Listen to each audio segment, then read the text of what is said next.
अब बॉस दो शब्द बोलेंगे आपके बारे में। जब मैं आई थी तो कभी ने मुझे बताया कि यहाँ पे एक और जूनियर है, मेरी उनसे बात नहीं होती है, उससे बात नहीं होती है।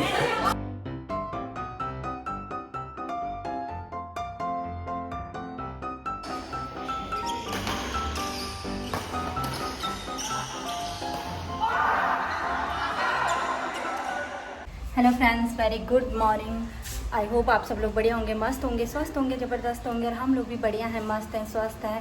और 2 दिन की गर्मी के बाद यहाँ पे फिर से हो चुका है ठंडा, यानी कि झमाझम बारिश चल रही है अभी। और आविया जा चुकी है स्कूल। और यहाँ पर देखिए किस तरह से बारिश हो रही है। तो देहरादून में एक ख़ास बात है कि थोड़ा सा भी गर्मी होती है तो मौसम जो है काफ़ी अच्छा हो जाता है दूसरे दिन। और यहाँ पे चारों तरफ जो है हरियाली हरियाली नज़र आ रही है। आज के न्यू स्टूडेंट वगैरह आए हैं तो काफ़ी यहाँ पे ट्रैफिक वगैरह भी हो रहा है, तो इसीलिए थोड़ा सा लेट हो जाता है। तो फिलहाल तो अभी हम लोग निकलते हैं।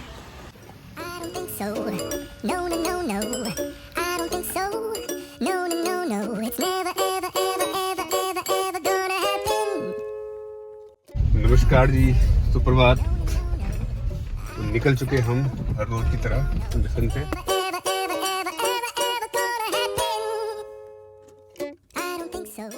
देखिए इतनी खतरनाक बारिश हो रही है ना, अपना सुख चैन सब त्याग के, नींद त्याग के हमें हर रोज निकलना पड़ता है।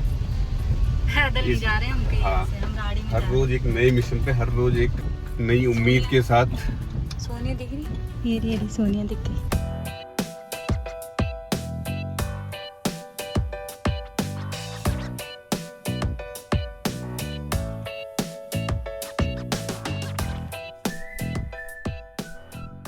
अब बॉस दो शब्द बोलेंगे आपके बारे में। 2000 शब्द तो 2000 बोलो। कल तो बोलना ही पड़ेगा, रिहर्सल कर लो। दीप्ति दीप्ति से स्टार्ट करते हैं। दीप्ति खड़े होके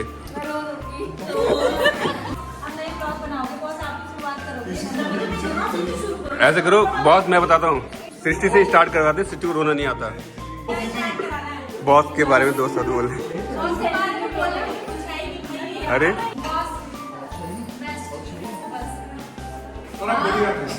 आई थी तो कभी ने मुझे बताया कि यहाँ पे एक और जूनियर है, बॉस 7 बैच की है, और वो आती है उधर जोगी वाला से ना, मेरी उनसे बात नहीं होती है, उससे बात नहीं होती है। और बॉस हम आपको ना बहुत मिस करेंगे।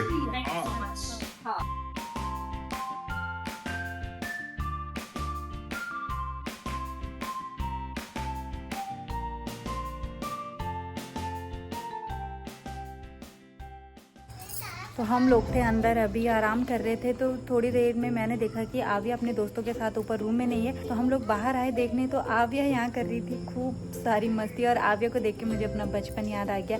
और सीरियसली जहाँ हम पानी देखते थे वहाँ पे हम ये काम जरूर करते थे। और मुझे लगता है कि बचपन की जो ये हैबिट्स होती हैं, जो ये मज़े होते हैं, इंजॉय करना होता है, ये सभी लोगों में एक जैसा होता है। यानी कि जब हम लोग भी छोटे थे तो हम लोग भी इसी तरह के खेल खेलना ज़्यादा पसंद करते थे। और बच्चों को आप जितना भी मोबाइल फ़ोन या फिर कुछ भी गेम्स दे दो, बट अगर आप बच्चे को नेचुरल चीज़ों के पास में छोड़ दो, यानी कि ऐसी जगह, अगर आप ऐसी जगह बच्चों को छोड़ दो तो बच्चे नेचुरली उन चीज़ों में इंजॉय करने लगते हैं और बिल्कुल दूर हो जाते हैं इन चीज़ों से। तो आप लोगों से भी एक गुजारिश है, तो जहाँ भी बच्चों को लगता है कि हाँ ये नेचुरली यहाँ पर इन चीज़ों को इंजॉय कर सकते, तो वहाँ पर बच्चों को स्पेस दीजिए और फ्रीडम दीजिए। मेन चीज़ ये कि आप फ्रीडम दीजिए, उन्हें ज़्यादा रोकना टोकना ज़रूरी नहीं है। अभी आबू और सृष्टि जा रहे हैं बरसात के पानी में खेलने के लिए, कागज की नाव चलाने के लिए। देखते हैं डूबती की नहीं डूबती है ना। हाँ, इस पे एक्चुअली स्पेशल कारीगरी की गई है। इस पे ना बाहर से ये सेलो टेप लगाया गया है, टेप हमने लगा दिया जिससे कि ये पानी को शॉक न करे और ये टाइटैनिक न बन जाए। टाइटैनिक बन जाती है हमारी जल्दी। हाँ, बहुत देर से आबू उस पानी में खेल रही थी, तो मुझे अभी आबू को थोड़ा सा हम भी कुछ प्रोवाइड करवा दें इसको, कि जिससे उसका खेल थोड़ा और मनोरंजक हो जाए। क्योंकि हम लोग जब गांव में थे तो गांव में तो हम लोग बहुत ज़्यादा ये पानी के साथ खेला करते थे, और वहाँ पे ज़्यादा रोक टोक होती थी नहीं। बट यहाँ पे तो बच्चों को इतनी पैम्परिंग करके रखते हैं, तो इतना इनको मौका मिलता नहीं है अपना बचपना जीने का। जो ये बोट है, बोट की बैलेंसिंग सही नहीं हुई है, तो बोट जो है एक साइड को टिल्ट हो रही है। और आप देख सकते हो इस गंदगी में खेलने का मज़ा ही कुछ और है। और वैसे नाव में जो चापू बोलते हैं ना उसको, नाव के अंदर बैठ के चलाया जाता है, बट यहाँ पे जो है नाव को चलाना पड़ रहा है बाहर से।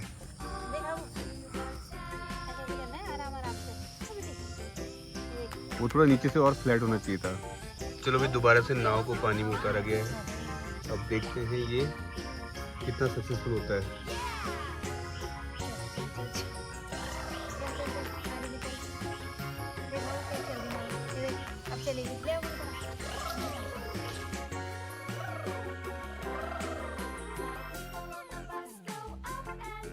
चलो अब देखते हैं, अब नाव के इंजीनियर पहुंच चुके हैं। क्या सक्सेसफुल रहा है मिशन? अब या तो नाव डूबेगी या तो तैरेगी। काफी हद तक नाव का सही हो चुका है। आओ चलो पापा को। नाव पहुंच चुकी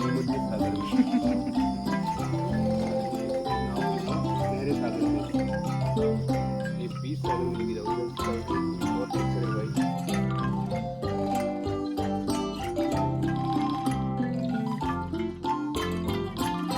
चलिए जी, अभी कुछ देर आबू के साथ खेलने के बाद अब मैं जा रहा हूँ एक विशेष काम से, क्योंकि बहुत टाइम से ये काम पेंडिंग था।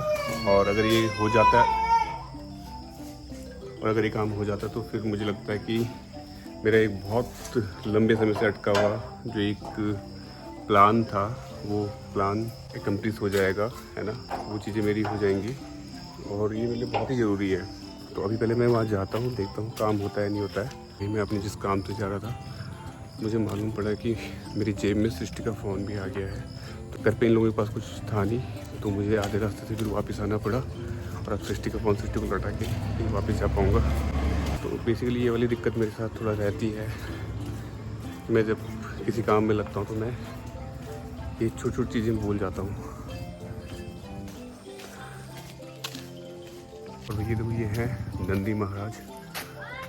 ये इतना ज़बरदस्त सी पर्सनैलिटी की, इसको देखकर वैसे ही डर लगता है। हालांकि बहुत सीधा सा है और ये इसी एरिया में रहता है। ये किसी को नुकसान करता नहीं है, लेकिन बहुत प्यारा सा लगता है।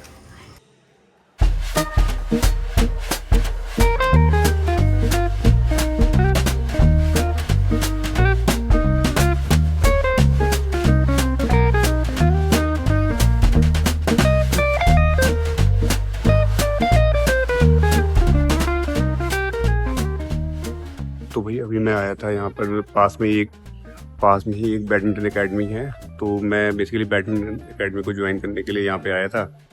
और ये बहुत लॉन्ग अवेटेड मेरा एक प्लान था और अभी मैं सारी चीज़ें यहाँ पे करके आया हूँ। बात जो भी है ना।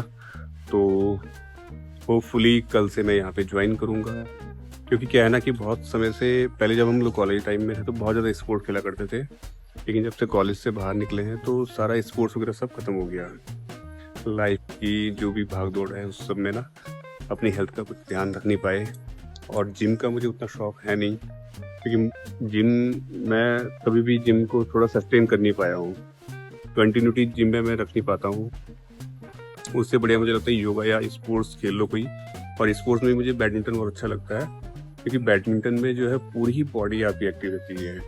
जैसे क्रिकेट में तो बॉडी इतनी एक्टिव हो नहीं पाती है। हालांकि क्रिकेट भी अपने आप में एक अच्छा गेम है, बट क्रिकेट में उतना बॉडी एक्टिव नहीं रहती है, फुल बॉडी आपकी एक्टिव हो नहीं पाती है। बट जो बैडमिंटन है, बैडमिंटन में आपकी बॉडी फुली एक्टिव रहती है। अभी डिसाइड तो ये हुआ कि कल से यहाँ पे ज्वाइन करूँगा और फिर आगे का जो भी प्रोसेस रहेगा, अभी सारी प्रोसेस तो मैं अभी बात करके आया हूँ इनसे, तो देखता हूँ क्या रहता है ना। हालांकि ये बैडमिंटन कोर्ट पास में ही है और यही पास में मेरे क्या है, ये जिम भी है। तो मुझे दोनों ऑप्शन में से एक ऑप्शन चूज करना था, तो मैंने ऑप्शन चूज किया है बैडमिंटन कोर्ट का। तो देखते हैं ये चॉइस सही थी या गलत, या मैं इसको कंटिन्यू कर पाता हूँ नहीं कर पाता हूँ। हालांकि मैंने खुद को एटलीस्ट मैंने 75 डेज का अपने आप को चैलेंज दिया है कि मैं 75 डेज इसको कंटिन्यू करूंगा। तो देखते हैं आगे क्या होता है। Our hearts beat to the city streets. We began to feel the fire.